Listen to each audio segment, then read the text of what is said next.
সিংহ আর নেংটি ইঁদুর। এক বনে এক সিংহ ছিল। একদিন সে তার গুহার সামনে শুয়ে ঘুমাচ্ছিল।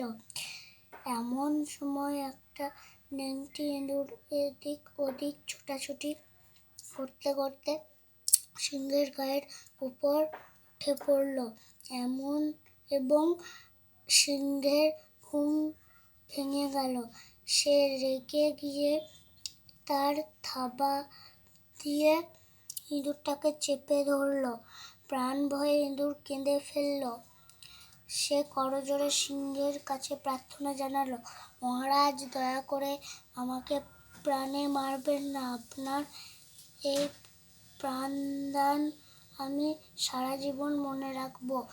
এই কথা শুনে সিংহের খুব দয়া হলো।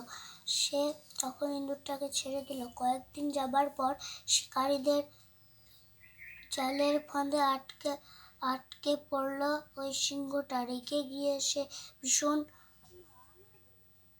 গর্জন শুরু করলো। দূর থেকে নেংটি ইঁদুরটা সব দেখছিল। সে চুপি চুপি জালবন্দি সিংহের কাছে এলো এবং বলল, মহারাজ, চিন্তা করবেন না, আমি আমার ধারালো দাঁত দিয়ে জালের দড়ি কেটে ফেলবো। তাহলে আপনি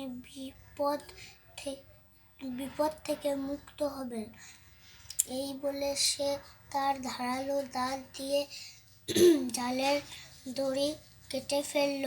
আর সিংহ বিপদ থেকে মুক্তি পেয়ে নেংটি ইঁদুরকে ধন্যবাদ জানালো। নীতিকথা, ছোট দুয়ার বড় হয়েও ফিরে আসে। নমস্কার।